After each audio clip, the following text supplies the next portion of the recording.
మీ అందరికీ నా హృదయపూర్వక వందనాలు. చెమ్మగలిగిన దేవుని పిల్లారా, మీ హృదయాలు వెలిగించే మాటతో దేవుడే కొన్ని మాటలు తీసుకొని మీ అద్దెకు వచ్చున్నాడు కనుక, మరి యేసయ్య ఈ మాటలు తీసుకొని మీ అద్దెకు వచ్చి మీ హృదయాలు వెలిగిద్దాం దేవుని మాటల చేత అనుకుంటున్నాడు కనుక, దానికంటే ముందు రాత్రి కాలం నుంచి మిమ్మల్ని, మీ కుటుంబాన్ని, మమ్మల్ని, సంఘాన్ని, భూమి మీద ఉన్న ప్రతి బిడ్డను జ్ఞాపకం చేసుకొని ఎన్నో మేలులు ఉపకారాలు చేసి ఊపిరిని జీవాన్ని ఇచ్చిన దేవుడికి, మన ప్రభువైన యేసయ్య పరిశుద్ధ నామములో పరలోకమందున్న దేవునికి శిరస్సు వంచి వందనాలు తెలియచేసుకుంటూ, యేసయ్య ఈరోజు ఏ మాటల చేత అయితే మన హృదయాలు వెలిగించాలనుకుంటున్నాడో ఆ మాటల చేత హృదయాలు వెలిగించుకొని ఆ హృదయం వెలుగులో నిత్య జీవములో నివసిస్తున్న తండ్రిని చూసే భాగ్యం మనకు యేసయ్య అనుగ్రహిస్తున్నాడు కనుక యేసయ్య మాటలు మనం ధ్యానం చేసుకుందాం. చూడగలిగితే దేవుని పిల్లారా, హెబ్రీయులకు రాసిన పత్రిక 13వ అధ్యాయము 16వ వచనంలో మనకి యేసయ్య ఏం చెప్తున్నాడు తెలుసా?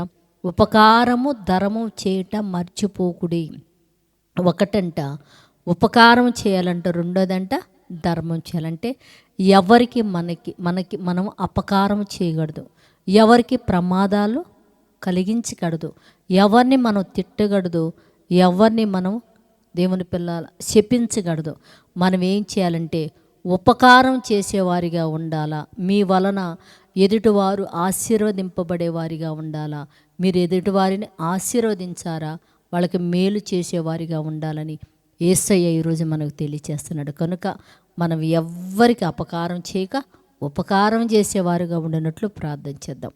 పరిశుద్ధుడా, జీవము కలిగిన మా పరలోకపు తండ్రి, నీ పిల్లలమైన మమ్మల్ని ఎంతమంది మమ్మల్ని బాధ పెట్టి అవమానించి పెట్టి ఇబ్బంది పెట్టినా ఉపకారం చేసి ధర్మం చేసేవారిగా మేము ఉండినట్టు అట్టి భాగ్యం మాకందరికీ అనుగ్రహించమని అడుగుతూ తండ్రి, ఎంతమంది అయితే నీ పనుల నిమిత్తమైనా అయ్యా చేయి జాపే మనసు లేకుండా, ఉపకారం చేసే మనసు లేకుండా ఉన్నారు, అట్టి బిడ్డలందరూ చేయి చాపిన తండ్రినైనా ఇదిగో ఉపకారం చేసే బిడ్డలుగా మీరు మార్చమని, వారి కోసం నిత్య జీవములో వారి కోసం ధనం సంపాదించుకొని దాచుకునే బిడ్డలుగా మార్చి మహిమ పొందమని అడుగుతూ తండ్రి, ఎంతమంది అయితే కుటుంబాల్లో తండ్రి తల్లిదండ్రులు సరిగ్గా చూడక బాధ పెడుతున్నారో అట్టి బిడ్డలను కనికరించి ముసలి వయసులో ఉన్న తన తల్లిని తండ్రిని సన్మానించి వారి వలన ఆశీర్వాదం పొందే బిడ్డలుగా మారునట్లు కృప చెప్పుమని అడుగుతూ తండ్రి, ఇదిగోనైనా పొలం పని నిమిత్తం, వ్యాపారాల నిమిత్తం, చదువులని పొట్ట చేత పట్టుకొని బయటికి వెళ్ళిన బిడ్డలు క్షేమంగా ఇంటికి చేరి సాయంత్రం కుటుంబాలతో కలిసి నిన్ను ఆరాధించే గొప్ప భాగ్యమను గురించి సహాయం చేయమని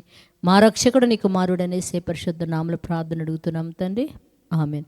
మీ అందరికీ నా హృదయపూర్వక వందనములు, ధన్యవాదాలు.